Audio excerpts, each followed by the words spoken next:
Okay, we're going to do eyebrow arching with tweezers. You can also arch the eyebrows with facial wax, but we're going to do with tweezing first.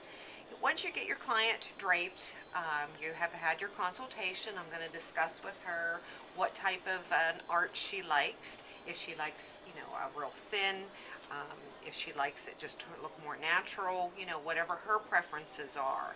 And then you're going to examine the skin.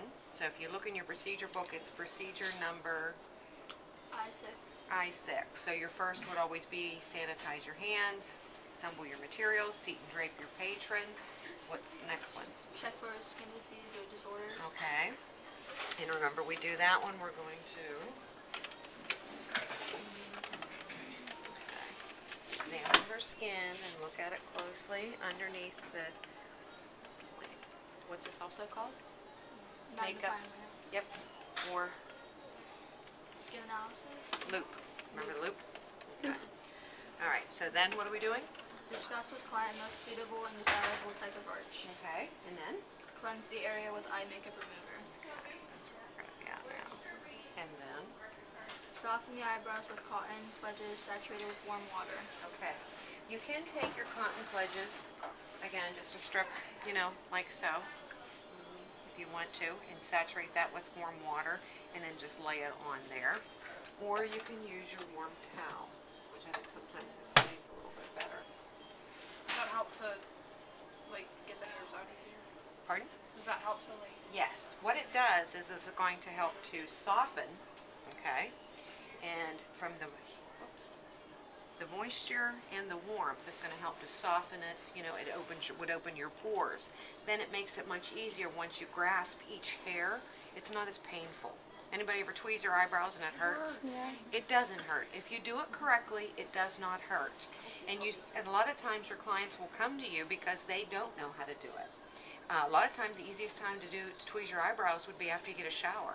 You've been in there with the hot steam and they come out so much easier and it's not nearly as painful. So you want to soften a little bit, and remember we refer back to our arch, okay, on what, this is like the average or ideal. Good. Alright, and I'm just going to flip one side over. And again, we're lining it up from the corner of the nose, corner of the eye, and up. And then anything on this side of the orange wood stick would go. And then when you line it down from the corner of the eye, corner of the nose out, anything beyond that point you would tweeze. And then to make your arch, you go from the outside of the iris and then line it up, and then from that point you're going to taper it down. Now, I'm also going to take into consideration her facial shape, her facial features. Remember we discussed about close set eyes? If they have close set eyes, you might want to extend that brow length. So instead of starting it right here, I might want to bring it over a little bit. What would you say hers are? She has close set eyes, you think? Yeah. Yeah.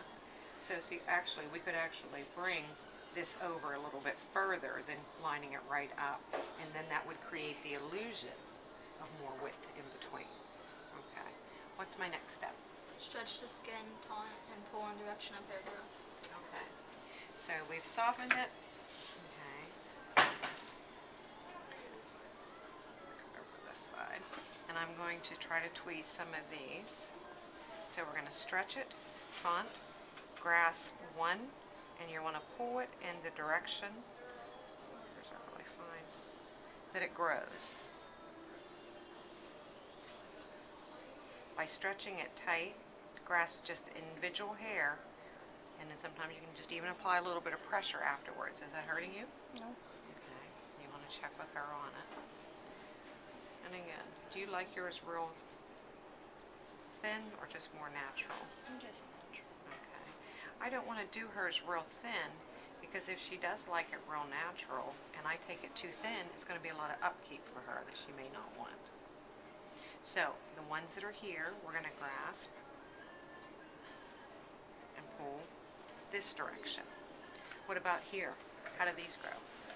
They go upwards. Upward. So again, stretch the skin, grasp the hair, pull upward.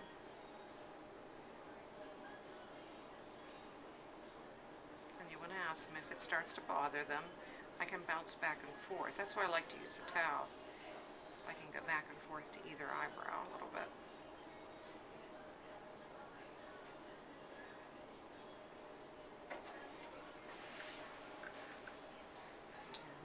Look, line her up where she's going to be. Whoops. Corner of the nose, corner of the eyebrow, and up. And I can take these little ones. What are my next steps? When all the hairs have been tweezed, swab the eyebrows with cotton pledges, saturate and stretch it. Why would that be? To clean off, like to get any of the hairs that are still there, maybe. Why wouldn't you just use water? Why would you use astringent? There's a reason you use the astringent. It cools it, like if Can it kill bacteria because there's open pores? It helps to close the pores and reduce, any type of, you don't want to have any, oils, anything transferred from my hands onto her. My hand won't go that way. Okay. Bounce back and forth. Take them, stretch it, grasp the hair. You want to try not to pinch the skin and pull it in the direction of the growth. And do one at a time. And you want to do this and start from the bottom and work your way up. I wouldn't want to start, and do like way down here, or way up here and then have all this to fill in. Take a little bit at a time, work your way up. You may decide you don't want to go with it too thin, or it may look better, okay? You can't put them back once you take them off, so it's easier if you start and kind of work your way from the bottom up rather than doing it the other way. You guys have any questions? Okay.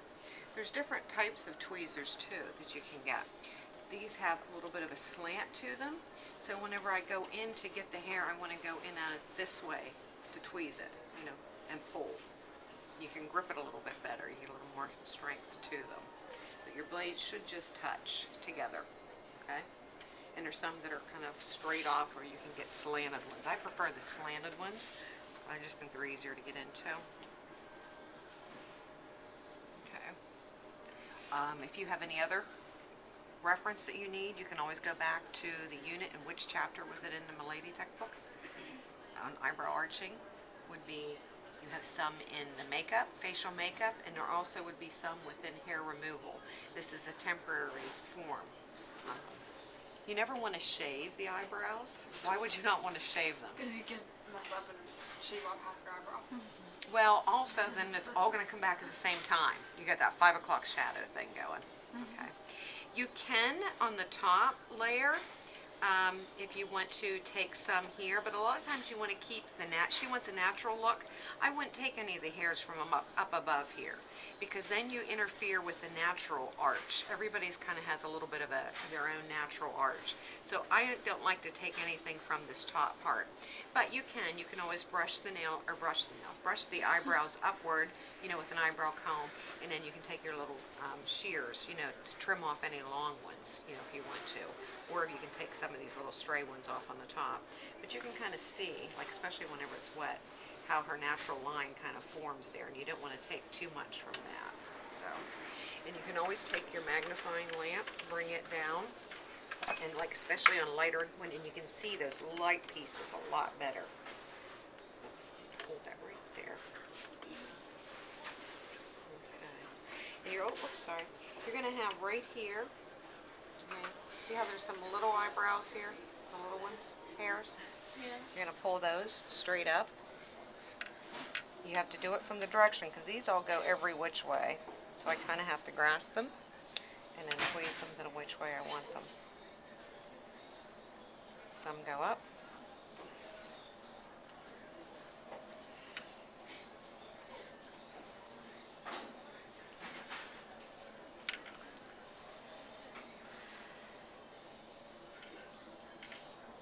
Stretch, grasp them, and pull them in the direction of growth.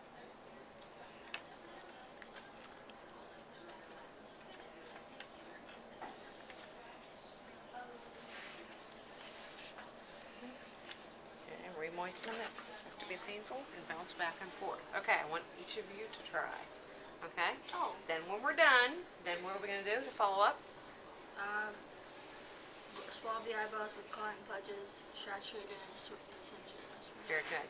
And you also want to give your client a mirror so that she, can look at it periodically. If I think that I'm done, have her look at it to see if she wants any extra ones. But please pay close attention to your detail and make sure that you don't miss anything in there. That's why it's good to get the lamp out or a magnifying light to really make sure that you see, that you didn't miss anything. Okay? Any questions?